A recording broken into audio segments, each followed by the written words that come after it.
నాకప్పుడు 20 ఏళ్ల వయసు. అప్పుడే సముద్రాన్ని మొదటిసారి దగ్గరగా చూశాను. ఆ సమయంలో మనసంతా అక్కడి అలల మురిపాలతో మురిసిపోయింది. ఇసుకలో బట్టలు వదిలేసి స్నేహితులతో కలిసి అలలపై దూకిన ఆ రోజులు నాకు మరచిపోలేని జ్ఞాపకాలు. ఆ సముద్రపు ఒడ్డునే మేమంతా కలల కోటలు కట్టుకున్నాం. ఒక చిన్న గాలి వాటిని కూల్చేసినా మేమంతా ఒక్కసారిగా నవ్వేవాళ్ళం. ఆ నవ్వుల్లో, ఆ పక్షుల పలకరింపుల్లో సముద్రం మాతో పాటే పాడినట్టే అనిపించేది. ఆ అలలు ఎంత బలంగా దూసుకొచ్చినా నాకు భయమే ఉండేది కాదు. అల నన్ను తాకినప్పుడు అది అమ్మ చేతిలా అనిపించేది. ఆ నీటితో తలపెట్టినప్పుడు అది ఓదార్చే ఒడిలా ఉండేది. సూర్యుని నుండి చివరి కిరణం పడినప్పుడు సముద్రం రంగుల చీర కట్టుకున్నట్టుండేది. అలల నాదం నిద్రలేని రాత్రుల్లో లాలిపాటలా వినిపించేది. కాని ఇదంతా గతం. ఇప్పుడు తీరానికి వెళితే ఆ ఆనందపు చిరునవ్వు కనిపించదు. ఎందుకంటే ఆ సముద్రం మౌనంగా నన్ను చూస్తోంది. అది మాట్లాడడం మానేసింది. తడిచిన గాలి నన్ను హత్తుకోవడమే ఆపేసింది. దాని అలలు మెల్లగా కన్నీటి శబ్దంలా వినిపిస్తున్నాయి. సముద్రపు లోతుల్లో ఏదో ఆవేదన దాగుంది. అందుకే సముద్రపు గర్భాన్ని చూడాలనుకున్నాను. కాస్త లోతుగా వెళ్ళాను. అది ఒక రహస్య ప్రపంచంలా మారిపోయింది. అలలపై ముసుగుతున్న ప్లాస్టిక్ కవర్లు, చచ్చిపోయిన చేపలే నా కంటికి కనిపించాయి. బయటకొచ్చి ఇసుకగుళ్ళు కట్టుకున్న ఒడ్డును తదేకంగా చూశారు. అక్కడా ప్లాస్టిక్ కవర్లే. ఇదంతా చూసిన మనసు ఒక్కసారిగా ముక్కలైపోయింది.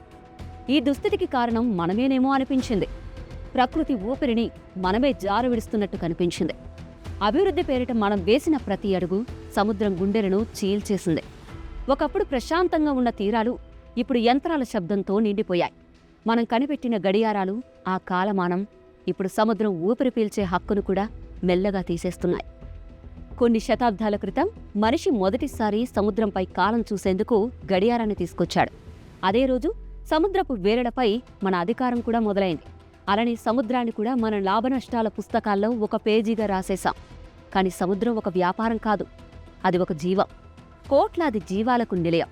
ఈ భూమి కేవలం మనిషి సొత్తు మాత్రమే కాదన్న నిజాన్ని మనం పక్కన పడేశాం.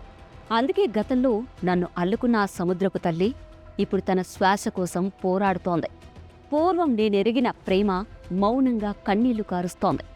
గుండె ఆగినట్టనిపిస్తోంది. ఇప్పుడు ఈ సముద్రం మాట్లాడడం లేదు. మనం కూడా వినే స్థితిలో అయితే లేం. స్వార్థం మన కళ్ళను కప్పేసింది.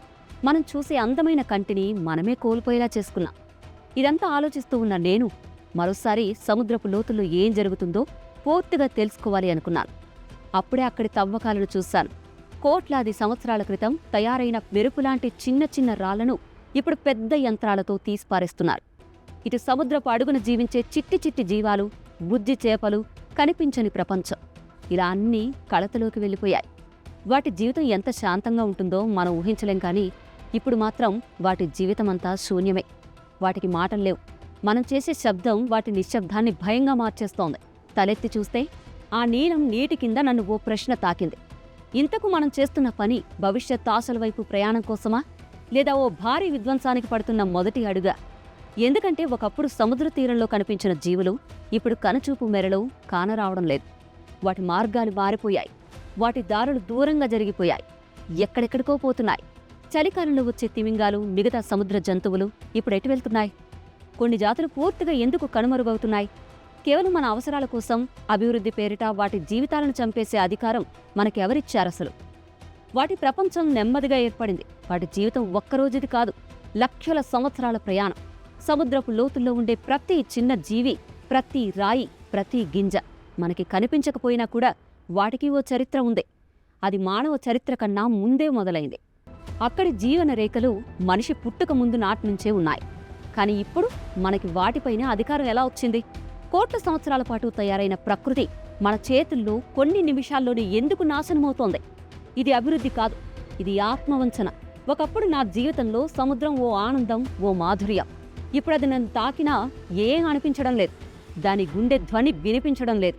నాకు తెలిసిందొక్కటే, మనకున్న ఈ క్షణం తాత్కాలికం మాత్రమే. మనం చేసే ఈ తప్పు మాత్రం శాశ్వతం. సముద్రాన్ని గౌరవించకపోతే అది మనల్ని క్షమించదు. అందుకే ఈ ప్రకృతి విపత్తులు, సునామీలు, భూకంపాలు. ఇప్పుడైనా మనం మారాలి.